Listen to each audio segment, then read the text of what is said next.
Pelé, the Brazilian football player, has died at the age of 82 with a lot of World Cup records. Pelé is a black player, but as his nationality as a Brazilian, because their heritage belongs to Brazil.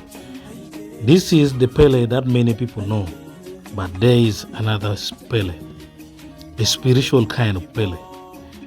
This Pelé comes from Hawaii. Let's take a dive and see why the Hawaiian people believe in the Pelé as one of their gods.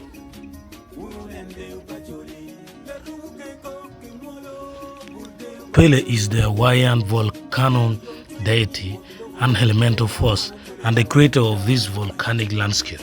According to tradition, she is embodied by the lava and natural forces associated with volcanic eruptions.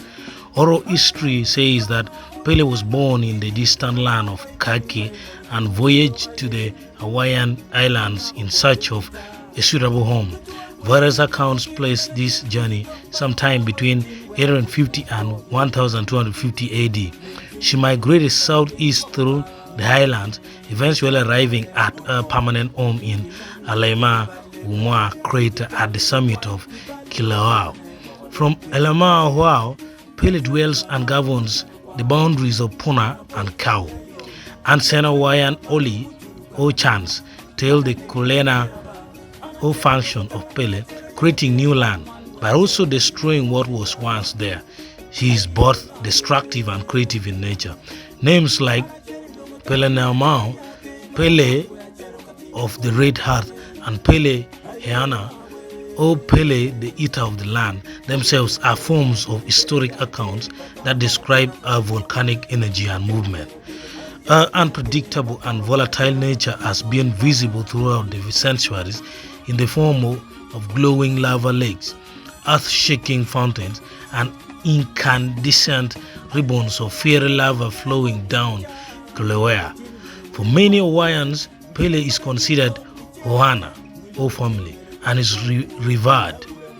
She is an Haumakua, or family, or deified ancestor. For some people of the districts of Puna and Kau on the island of Hawaii, her presence can be felt by those who visit her volcanic domain and lives within the hearts and minds of those who experience her power. The presence of Pelé Naumau is not necessarily approached with fear, but with respect. When you visit Kilauea, remember to do so respectfully. In Hawaiian tradition, it is customary to ask permission from Pelé to travel through our land and this sacred landscape. Having been shared by many Hawaiians over a long period of time, different versions of Mo Helelo may vary, in some cases significantly. This is why the Hawaiian people believe in Pelé.